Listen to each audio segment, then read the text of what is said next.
Nous allons lire du livre de Saint Matthieu, chapitre 3 et verset 13. Alors Jésus vint de la Galilée au Jourdain. Il arriva auprès de Jean pour être baptisé par lui. Jean s'y opposait et lui disait, « C'est moi qui devrais être baptisé par toi, et c'est toi qui viens à moi ?» Mais Jésus lui répondit, « Accepte qu'il en soit ainsi pour le moment. Car voilà comment nous devons accomplir tout ce que Dieu demande. » Alors Jean accepta. Dès que Jésus fut baptisé, il sortit de l'eau. Au même moment, le ciel s'ouvrit pour lui. Il vit l'Esprit de Dieu descendre comme une colombe et venir sur lui. Et une voix venant du ciel déclara, « Celui-ci est mon Fils bien-aimé, je mets en lui toute ma joie. » Ensuite, l'Esprit de Dieu conduisit Jésus dans le désert pour qu'il soit tenté par le diable. Après avoir passé 40 jours et 40 nuits sans manger, Jésus eut faim. Le diable, le tentateur, s'approcha de lui et dit, « Si tu es le Fils de Dieu, ordonne à ces pierres de se changer en pain. » Jésus répondit, « L'Écriture déclare, l'homme ne vivra pas seulement de pain, mais de toute parole qui sort de la bouche de Dieu. » Alors le diable l'emmena jusqu'à Jérusalem, la ville sainte, le plaça au sommet du temple et lui dit, « Si tu es le Fils de Dieu, jette-toi en bas, car l'Écriture déclare, Dieu donnera pour toi des ordres à ses anges, et ils te porteront sur leurs mains, pour éviter que ton pied ne heurte une pierre. » Jésus lui répondit, « L'Écriture déclare aussi, tu ne mets pas à l'épreuve le Seigneur ton Dieu. » Le diable l'emmena encore sur une très haute montagne, lui fit voir tous les royaumes du monde et leur splendeur, et lui dit, « Je te donnerai tout cela si tu te mets à genoux devant moi pour m'adorer. » Alors Jésus lui dit, « Va-t'en, Satan, car l'Écriture déclare, adore le Seigneur ton Dieu, et ne rende culte qu'à lui seul. » Cette fois le diable le laissa. Des anges vinrent alors auprès de Jésus et se mirent à le servir. Quand Jésus apprit que Jean avait été mis en prison, il s'en est allé en Galilée. Il ne resta pas à Nazareth, mais alla demeurer à Capernaum, ville située au bord du lac de Galilée, dans la région de Zabulon et de Nephtali. Il en fut ainsi afin que se réalisent ces paroles du prophète Ésaïe, région de Zabulon, région de Nephtali, en direction de la mer, de l'autre côté du Jourdain, Galilée, qu'habitent des non-juifs.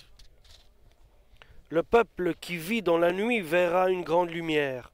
Pour ceux qui vivent dans le sombre pays de la mort, la lumière apparaîtra.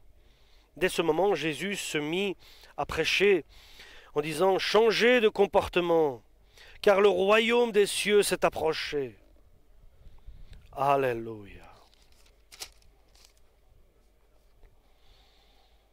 Dieu a donné un pouvoir à Jean le Baptiste. Lorsque le temps s'est accompli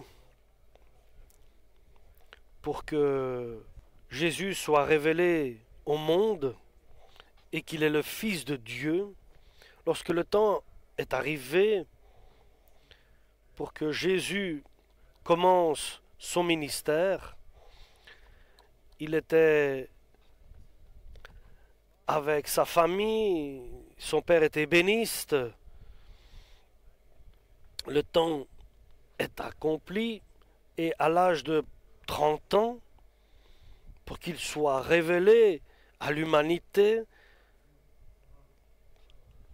par ce qui avait déjà été prophétisé et écrit, Dieu le Père a donné un ordre qu'il parte de Galilée, qu'il parte de la maison de ses parents, où il vivait, et qu'il aille vers Jean le Baptiste pour être baptisé par lui. Un baptême de repentance.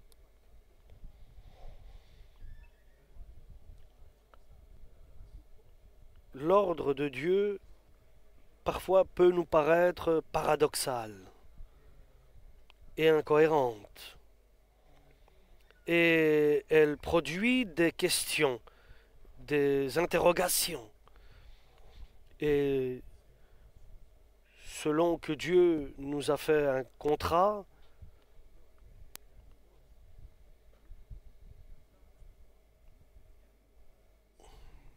et nous devons bien sûr rester simples en obéissant en tout point à la parole de Dieu. Et l'exemple est notre Seigneur Jésus-Christ. Et les pas de Jésus sont bien précises. Et ils sont décrits, l'apôtre Jacques nous le dit. Il nous dit de nous soumettre à Dieu.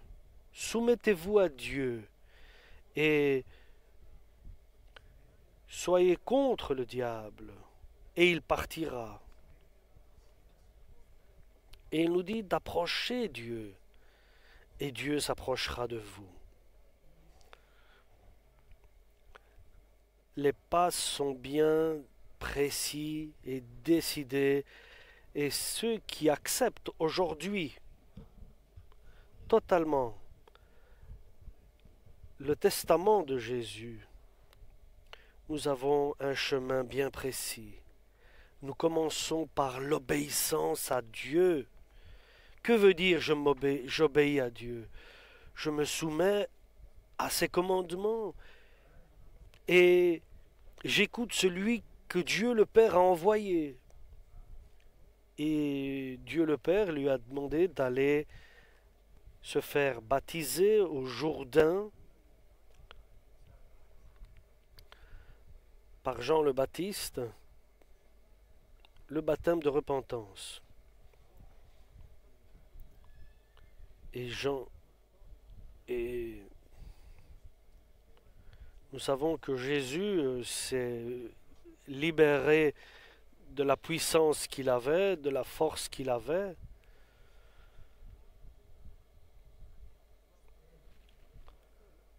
Celui qui veut me suivre, qu'il abandonne sa personne, qu'il soulève sa croix et qu'il me suive, et je le mènerai à la vie éternelle. Donc, Jésus a pris la forme humaine, la forme de serviteur, et il est devenu identique aux hommes. Et il est devenu identique aux hommes, il s'est retrouvé sous la forme d'un être humain. Et comme un être humain, ce que Dieu désire aujourd'hui, c'est qu'il soit obéissant en tout point. Et pour être obéissant en tout point, il n'y a pas d'autre manière que d'être humble. Il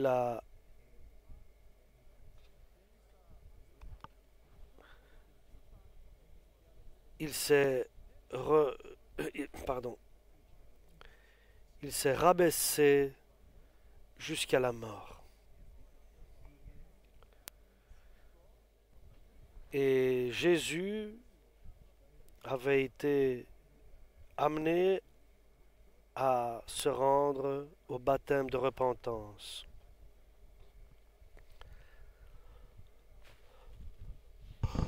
Et il est allé.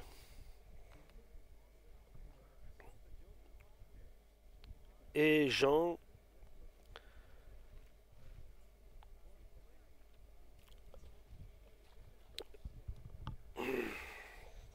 s'y opposait.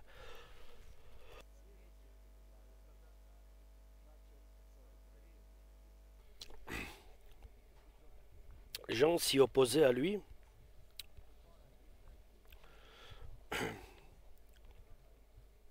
En lui disant, c'est moi qui ai besoin d'être baptisé par toi, et c'est toi qui viens vers moi, disait-il Jean le Baptiste.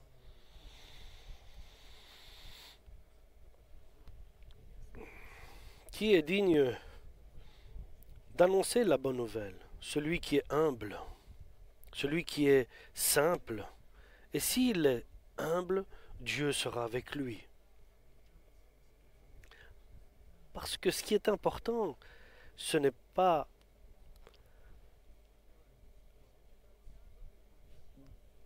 de faire la volonté de Dieu, mais que Dieu en même temps qu'on témoigne de notre œuvre, donc qu'il collabore dans l'œuvre que nous fassions pour que nous soyons certains que Dieu est avec nous.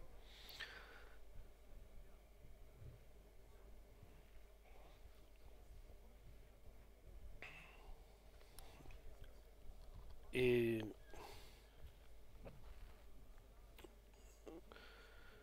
Jésus lui dit, laisse, nous devons accomplir toute la justice de Dieu. Et Jean a dit Amen, faisons ce que Dieu le Père désire.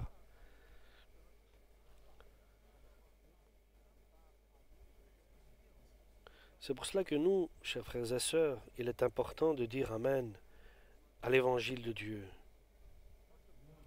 Seulement, c'est écrit, c'est terminé. Si c'est pas écrit,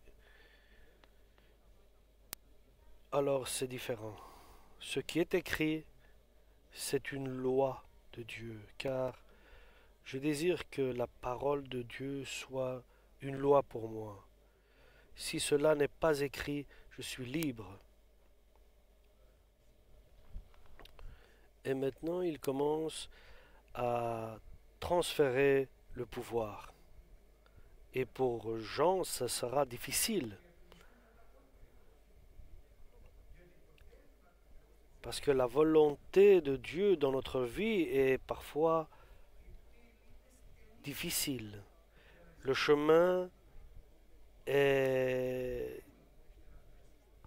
difficile pour arriver au ciel. Et le chemin est difficile. La porte est étroite à être soumis à la parole de Dieu.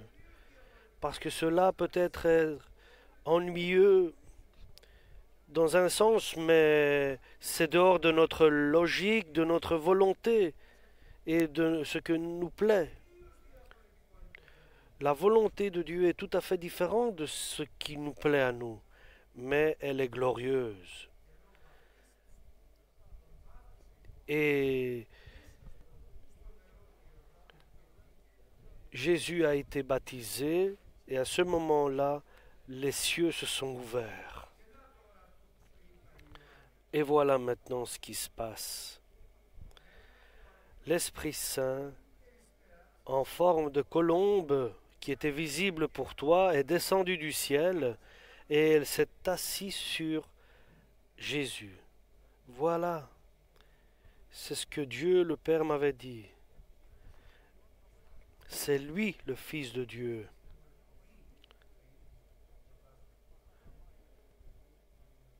Il est le Fils de Dieu parce que Dieu le Père me le confirme. Et ça, c'est la foi. Lorsqu'il disait à Thomas, qui était absent le jour où Jésus s'était apparu aux apôtres, et il disait, Thomas, si je ne mets pas mes doigts dans ces blessures, je ne croirai pas. Et un autre jour, Jésus s'est présenté. Il lui a dit, viens Thomas, tu voulais toucher mes blessures, touche, et ne sois pas incrédule, mais aie la foi. Alléluia. Elle a dit, tu es mon Seigneur et mon Dieu. Et cela est la chose la plus importante dans notre vie. Crois-tu que le Seigneur est ton Dieu? Oui. S'il est ton Seigneur, tu es son serviteur et tu es fidèle à lui. Et tu es celui qui est juste et tu es sage dans tes décisions. Tu es serviteur à ton maître. Et tu es fidèle à ton maître. Et Dieu le Père te bénira. Il te bénira. Je n'ai pas vu une personne qui vienne à l'église. J'ai 70 ans. Et ça fait 35 ans que je sers le Seigneur. Qu'une personne vienne à l'église, qu'il reste et que Dieu ne le bénisse pas.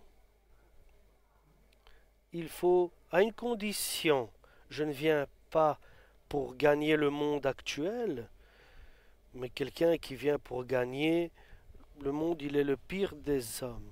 Mais demandez d'abord le royaume de Dieu et sa justice, et tout le reste vous sera donné. Nous venons ici pour rencontrer le Seigneur. Nous venons pas ici pour trouver du travail.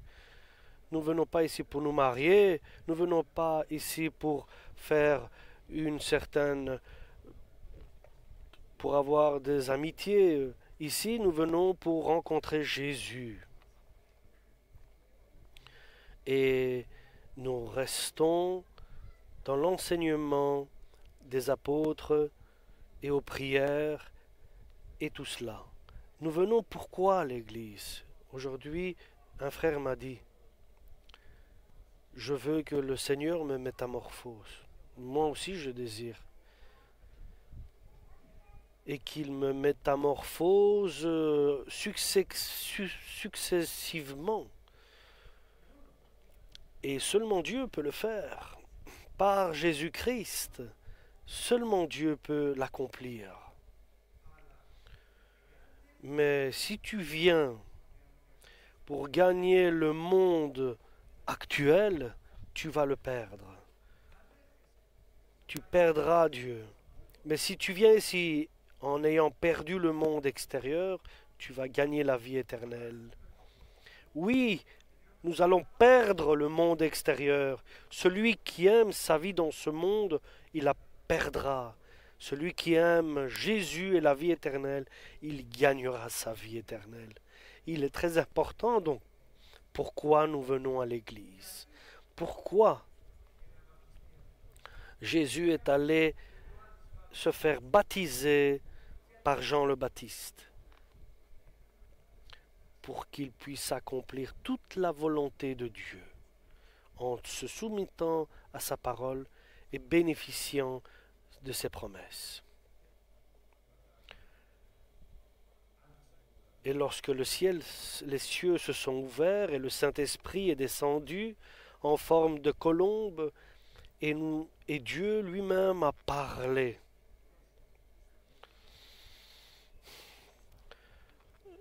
Le Père a confessé devant les hommes, c'est lui mon Fils unique. Et aujourd'hui, il m'a...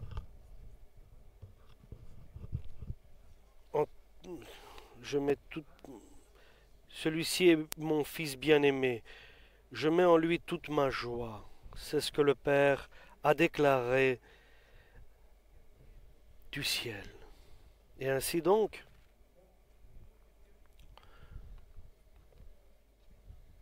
et maintenant il y a le pas suivant.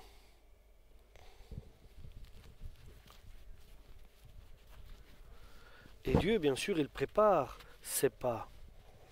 Il fut conduit par le Saint-Esprit dans le désert pour qu'il soit tenté par le diable.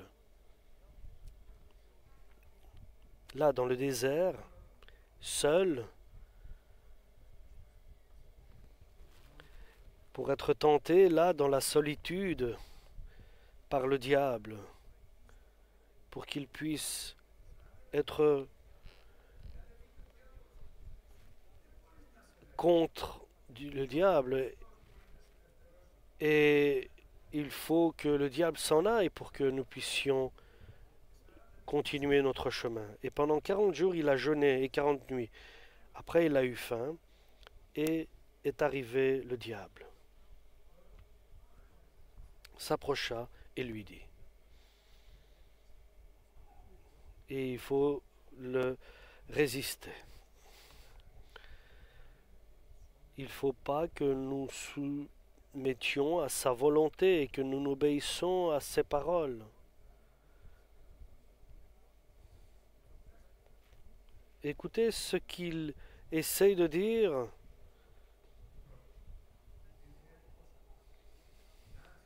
Il lui dit, tu as faim. Ça fait 40 jours que tu n'as pas mangé. Si tu es le Fils de Dieu, prouve-le. donne un ordre à ces pierres, ils vont devenir du pain et tu les mangeras et tu seras rassasié. D'une manière, il lui donne un conseil comment éviter sa faim.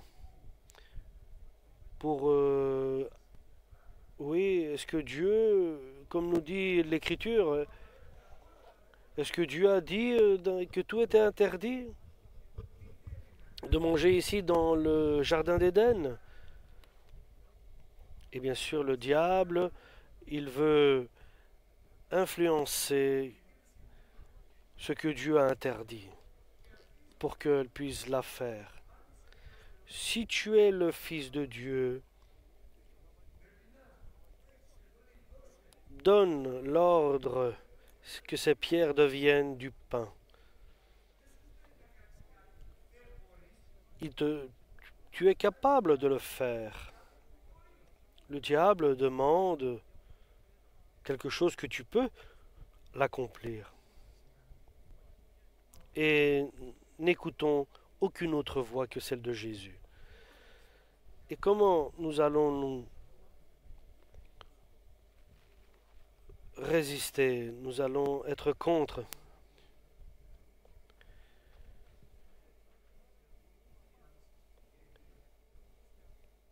Nous devons refuser les déclarations du diable. Nous n'allons pas nous soumettre à sa parole et obéir, car il est écrit que l'homme ne mangera pas seulement de pain. S'il mange que du pain, il ne vivra pas éternellement, mais s'il bénéficie des nourritures de ce monde, il vivra pas éternellement. S'il mange de la parole de Dieu, il pourra vivre éternellement. Ce qui m'intéresse, c'est de vivre éternellement. Ce qui m'intéresse, c'est de vivre éternellement et ne pas faire ce que ma chair me demande. Et Jésus est ici tenté comme un être humain, pas comme un fils de Dieu. C'est l'homme ici qui est tenté.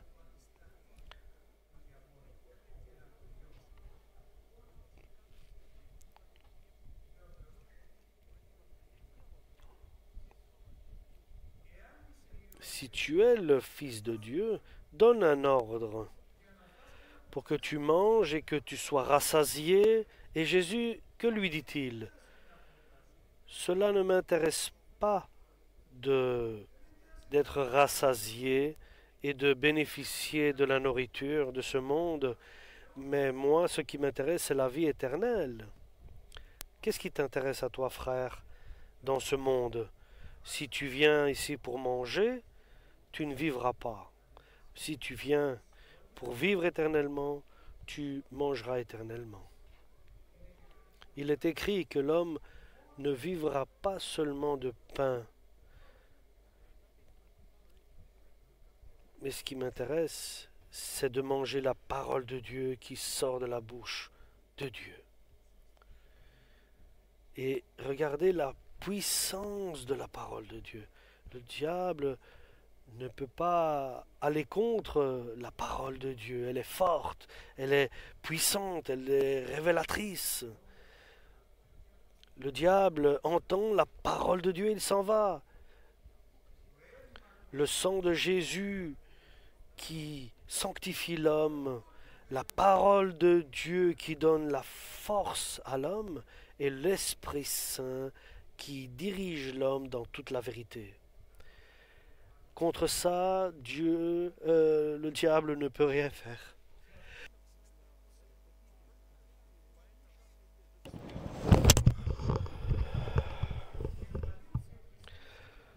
Parce que nous savons que celui qui est la tête de l'Église, c'est Jésus. Et le corps de Jésus, ce sont les membres. Alléluia. Le diable continue. j'ai raté à la chair, je vais essayer autre chose.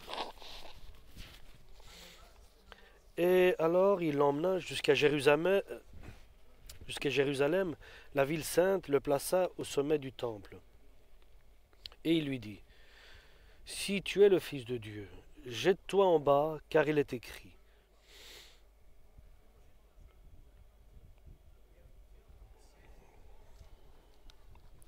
Le diable est un menteur. Si tu te... Ici, on va au troisième. Il lui dit, je te donnerai tout cela si tu te mets à genoux devant moi pour m'adorer. Alors Jésus lui dit, va-t'en, Satan, car l'Écriture déclare, adore le Seigneur ton Dieu et ne rende culte qu'à lui seul. Amen.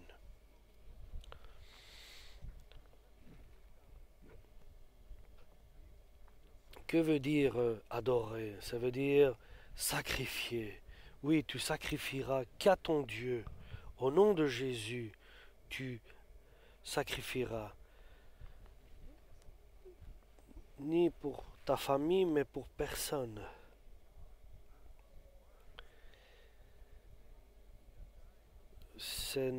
Pour nous, notre adoration naturelle, c'est notre vénération à Dieu le Père, le Fils et le Saint-Esprit.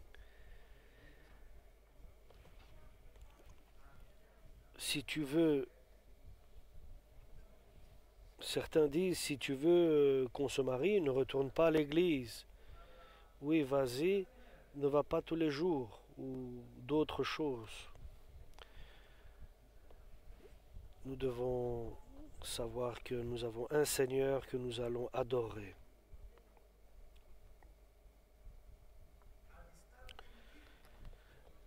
Pour la première fois, le diable a perdu une deuxième fois.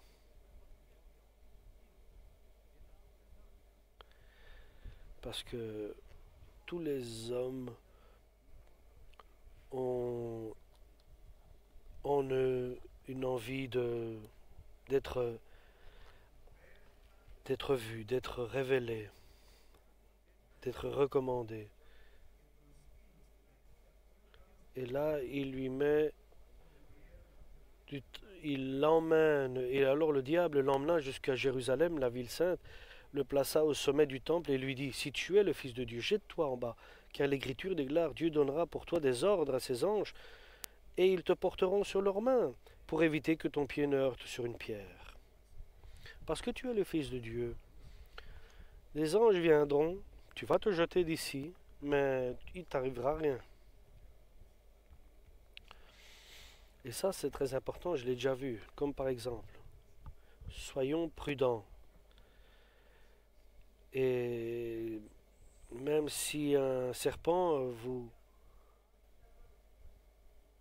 oui, il y en a qui jouent avec certaines...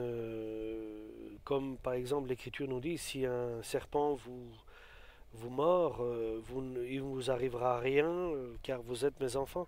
Alors certains, bien sûr, dans des églises, prennent des serpents et se font mordre pour voir si vraiment la parole de Dieu agit en eux. Mais cela n'est pas dans le contexte.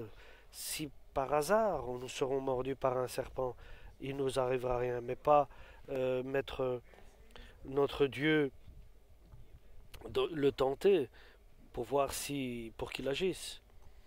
Et il est écrit, dit Jésus, l'Écriture déclare, ne mets pas à l'épreuve le Seigneur ton Dieu. Oui, nous n'allons pas mettre notre Dieu à l'épreuve pour montrer que nous sommes ses enfants en le faisant faire des choses que nous désirons. Et alors le diable s'en est allé. Maintenant Jésus peut être libre de suivre son chemin. Sinon, il est là. Il s'entremêle dans tes affaires et il mélange ta vie. Mais soumets-toi d'abord à Dieu et Résiste au diable, refuse ses propos et il partira. Chasse-le. Et alors, approche Dieu avec sincérité et tu verras un Dieu qui t'approchera de toi. C'est ce que veut dire qu'il soit ton ami et que tu sois son père, qu'il soit ton père et que tu puisses l'écouter.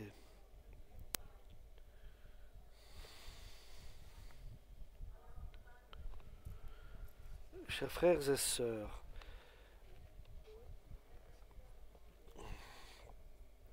l'Écriture nous dit de résister contre le diable, d'aller contre.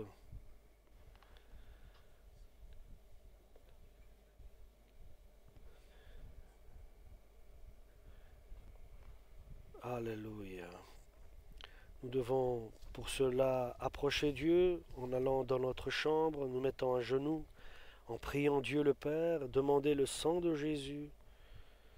Et là, selon que tu approches avec connaissance, le Père va se révéler, qui se révèle à toi, là dans ton secret. Tu entendras sa voix. Tu sais ce que veut dire que le Père va se révéler à toi?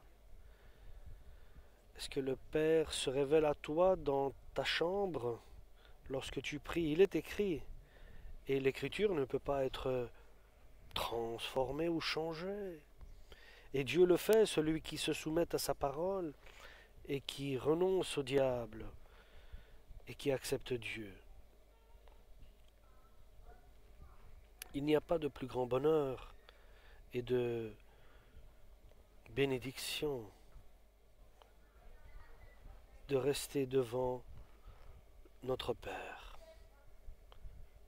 Alléluia.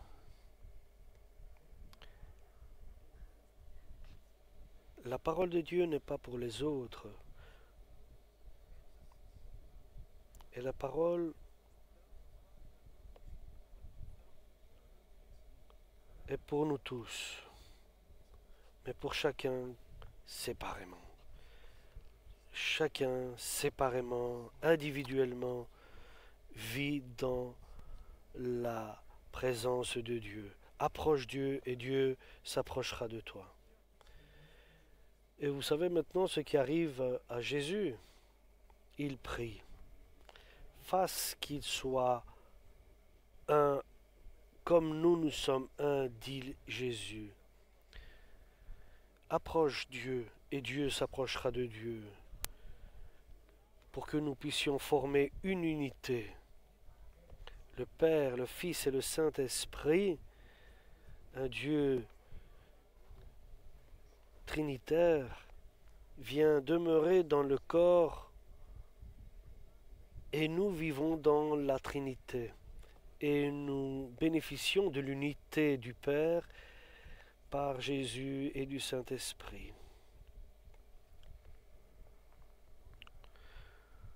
Nous avons tous, quand vient la force du Saint-Esprit et nous secoue l'esprit et notre âme, nous ne pouvons pas retenir nos larmes, nous crions. Pourquoi vous criez? Mais nous ne pouvons pas vous l'expliquer. Mais quand le Seigneur vient, il y a quelque chose qui se produit. Il y a un événement qui se réalise. C'est pour cela, j'insiste. Nous remercions Dieu pour le Christ qu'il a envoyé. Nous remercions Dieu le Père pour le Fils qui nous baptise du Saint-Esprit. Nous remercions pour sa parole qui nous révèle la présence de Dieu le Père. Approchez Dieu et il s'approchera de vous. Alléluia. Nous remercions Dieu pour ça. La vie est merveilleuse avec Jésus-Christ. elle est glorieuse, elle est merveilleuse. Alléluia. Jésus a pris la place maintenant de Jean le Baptiste. Sa mission à Jean le Baptiste a été finie. Le temps est passé. Maintenant, tout le monde vient écouter Jésus-Christ.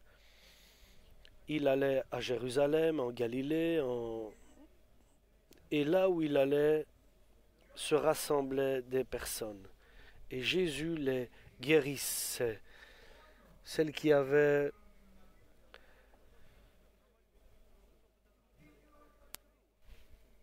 un problème, une hémorragie de sang, elle a été guérie. L'aveugle qui venait vers lui retrouvait leur vue. Maintenant, c'est le pouvoir de Jésus, de Dieu, sur la terre. Et là commence une nouvelle page dans l'histoire de l'humanité que Dieu ouvre par Jésus-Christ, le Fils du Dieu vivant. Maintenant, de nouvelles choses. Et le juste vivra de sa justice. Et maintenant que nous arrivons à la fin, et que la fin est visible, et que les signes du temps sont flagrants, et les douleurs de l'enfantement deviennent de plus en plus fréquentes, maintenant que tout se détruit, les hommes sont terrorisés de ce qui va arriver, car tout ce qui arrive dans le monde, c'est un ballon, un grand ballon. Et je vous le disais, c'est un grand ballon qui va exploser. Et le ballon a explosé aussi de Chine, et il va exploser. Et il va exploser. Tous les gens sont parce que la bourse de Chine va exploser. Il faut qu'arrive un dictateur. Et cela est dans la création. Le Seigneur vient chercher une église sainte.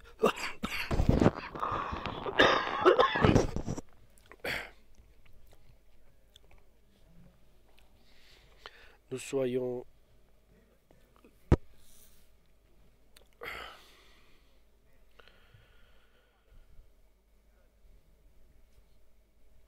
bien sûr après l'enlèvement, je ne voudrais pas voir ma personne être sur la terre.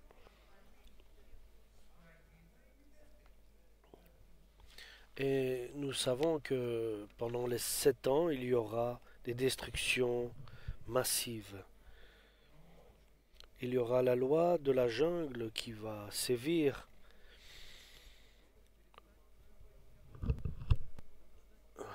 Mais je vais vous dire encore,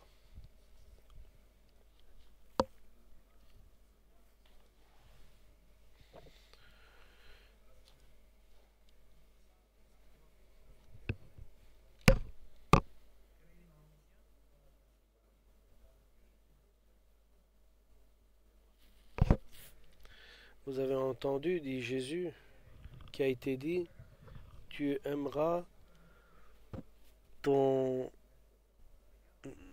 tu aimeras ton prochain et tu haïras ton ennemi.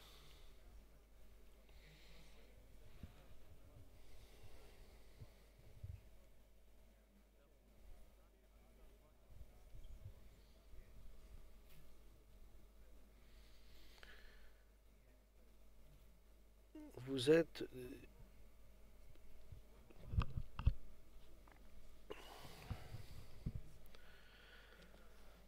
cela n'est pas garanti que nous soyons des enfants de Dieu.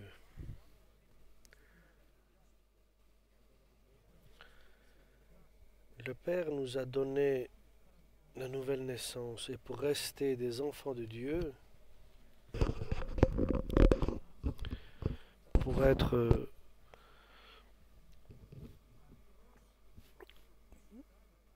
des enfants de votre Père, vous devez aimer vos ennemis, bénir ceux qui vous maudissent, faire du bien à ceux qui vous haïssent, et prier pour ceux qui sont contre vous. Alors vous ne deviendrez pas, si vous faites cela, des enfants de votre Père. Vous serez quoi? Des enfants qui ne sont pas de leur Père.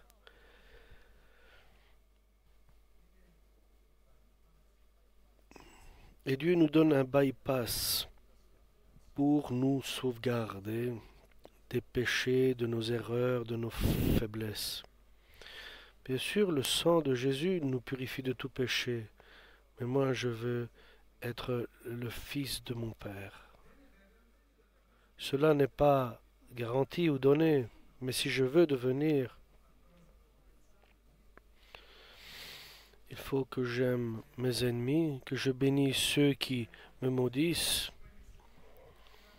et que je prie pour ceux qui... Et alors, j'ai la possibilité de devenir parfait. Soyez parfaits.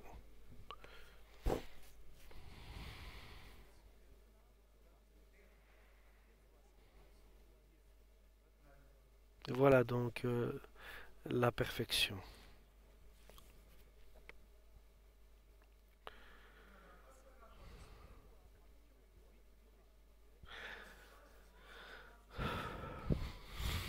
Aimer ceux qui t'aiment, c'est facile, mais aimer tes ennemis, ce n'est pas facile. Il faut que la grâce de Jésus soit avec toi. Il faut un effort. La porte est étroite. Et même si je parle les langues des anges, que je n'ai pas d'amour, je suis rien. Aujourd'hui, nous devons signer.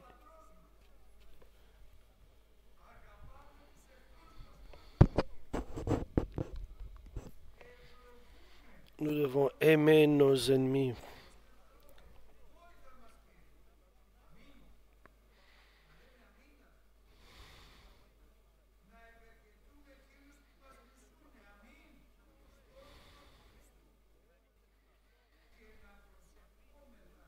Alléluia.